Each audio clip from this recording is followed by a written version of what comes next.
Scarcity made me grateful for everything. I didn't know you could cry over plain white rice. Not the spicy kind.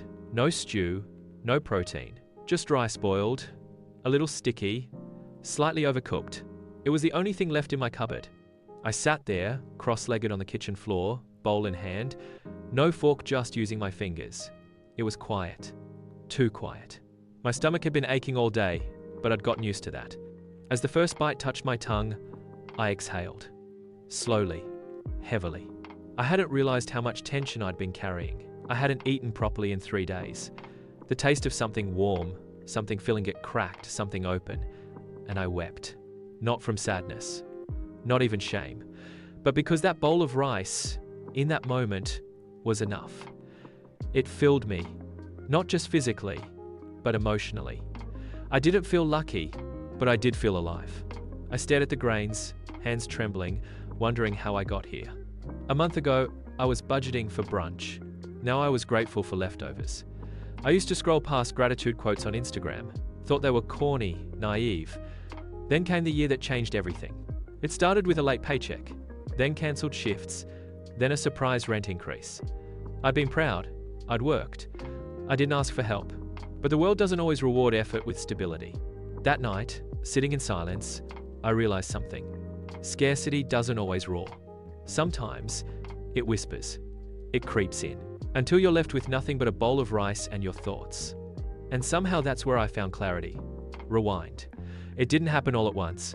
There was no dramatic crash, no shouting, no eviction notice pinned to the door. Just silence. First, the hours at work were temporarily reduced.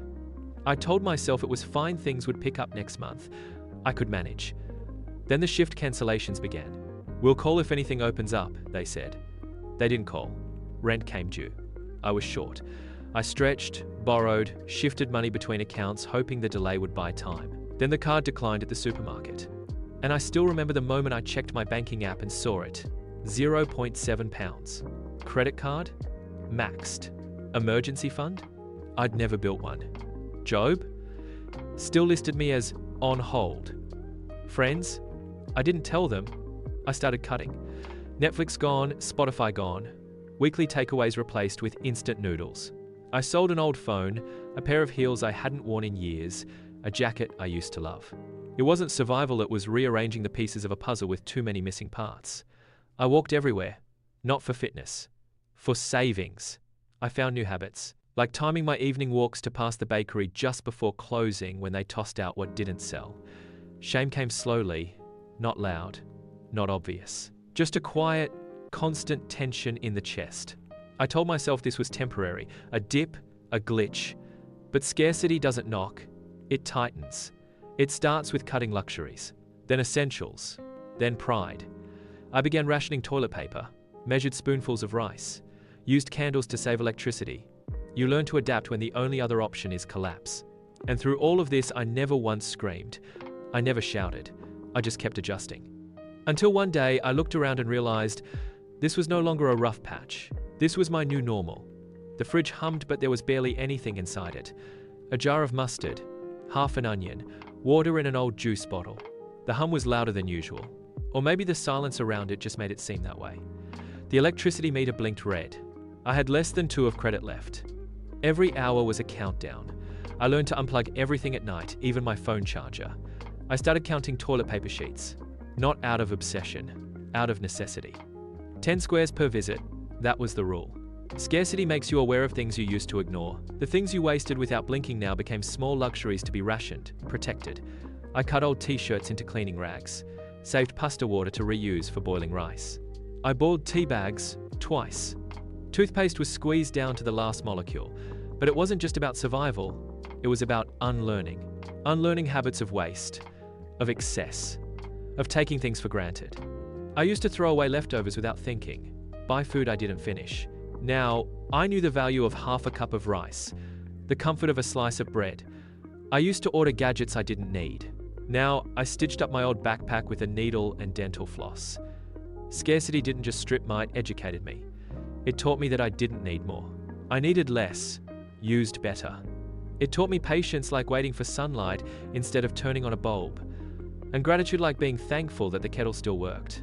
I learned that survival isn't just about having, it's about adapting. And in adapting, I started to reflect about my past habits, my mindset, the way I used to chase things because I could, not because I needed them. Scarcity became my teacher, and every lesson came with a price, but also with wisdom. Shame, pride, and quiet help. They avoid friends, decline hangouts. Pride keeps them silent until someone slips an envelope into their bag, 20 pounds, no note. That moment shifts something inside. It's hard to ask, but kindness doesn't always need permission. The first time I made stew out of scraps, I felt like a magician. Half a carrot, 2 soft tomatoes, and the last onion I thought was too far gone. I boiled them slowly, stirred in salt, added rice water for thickness. It didn't look like much, but it filled a bowl, and filled me. That was the night I realized survival didn't mean scarcity had to taste bitter. I started collecting small wins. I learned to cut my own hair with an old pair of kitchen scissors and a YouTube tutorial. Not perfect, but passable, and mine. I fixed the leaky tap in the bathroom, tightening the joint with a wrench I borrowed from a neighbor. It had been dripping for weeks, drip, drip, drip. But when it stopped, I stood in silence, smiling at the quiet.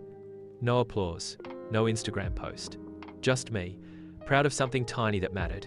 Each of those things, cooking from scraps, patching up old clothes, drying laundry by the window instead of using the dryer, was a little rebellion. A way of saying, I'm not done yet. Life shrank, but it also sharpened. I saw more clearly. The clutter I used to call comfort, it was noise. The routines I once rushed through, now I move through them with attention. Boiling water, folding clothes, sweeping the floor. These weren't chores, they were anchors. I stopped checking prices with bitterness and started seeing choices. I didn't need 12 spices. I needed one that worked. I didn't need new clothes. I needed clean ones. Didn't need more stuff, just a working kettle and a warm place to sleep. Every solved problem, however, small restored a little piece of me. We lost comfort, but we found clarity. I began to see that scarcity stripped away what distracted me. And underneath it all, there I was, still standing, still enough. At some point, I stopped checking my account balance every morning. Not because I was in denial, but because I stopped tying my self-worth to a number. It didn't happen in one grand revelation. It crept in gently, like morning light through the curtains. Quiet, consistent, soft. I began to notice things I used to rush past. The way sunlight danced on my windowsill. The way the kettle whistled with purpose. The sound of birds at 6 a.m., not just noise, but a reminder that life was still happening, still moving, even when I felt stuck. I stopped measuring my days by how much I earned. Instead, I measured by peace. Did I worry less today? Did I eat something nourishing? Did I feel proud of how I handled the small things? There's power in making your bed when the world feels unstable. There's pride in boiling water for tea and sipping it slowly like it cost gold. I let go of the shame I'd been holding like a crumpled receipt for a life I no longer lived. I stopped comparing myself to people online, their new cars, their soft life photos. That was their lane. Mine looked different, but it was real. Gratitude became my new currency. Not performative, not the kind you post in a caption. Real, private, quiet thanks for things that used to seem invisible. Clean socks. A text from a friend. The lightness of a day without dread. I realized I'd been chasing things I didn't actually need. The brand names, the validations, the upgrades. But here I was, finally still and finally seeing clearly. Scarcity had taken my excess, but it had given me perspective. And with that, I found space in my chest that used to be filled with pressure. A new kind of wealth. Time. Clarity. Enough. Work came back in fragments. A part-time admin role at a local clinic. A neighbor who needed help organizing receipts for their small shop. A friend who asked for social media support and paid in small installments late, but gratefully. It wasn't glamorous. It wasn't steady, but it was something. Each gig brought in enough to cover another small thing. Electricity, mobile data, half the rent. No more chasing luxury, just security. I didn't dream about tropical holidays or new trainers anymore. I dreamed of a full fridge, of not holding my breath when tapping my card. And the funny thing? Those small victories felt bigger than the old wins ever did. I rebuilt slowly, with care, with humility. This time I didn't rush. This time, I tracked every pound not from fear, but from respect. The money wasn't my enemy anymore. It was a tool I'd finally learned how to use. I kept my routines small, home-cooked meals, early nights, journaling my spending. I said no to things I couldn't afford even when they looked good. I worked with clients who valued clarity, not flash. I priced fairly. I delivered honestly. I no longer craved what everyone else had. I was content with what I had rebuilt with 2 hands and deeper wisdom. Scarcity didn't just happen to me. It happened for me. It stripped away the excess, the ego, the noise. And what it left behind was me. Now, when I sit at my small desk, with a cup of tea and my laptop humming, I feel something I never used to. Enough. Scarcity stripped me, but it also showed me what matters. I learned that enough is a gift, not a goal. I'm not trying to keep up anymore, I'm just keeping steady. And I'm grateful for every lesson it carved into me. Moral lesson. Scarcity doesn't just take, it teaches. True gratitude is born not from having more, but from needing less. Call to action. Follow for more real stories on surviving hard times. Subscribe if you've ever found peace in the simplest things.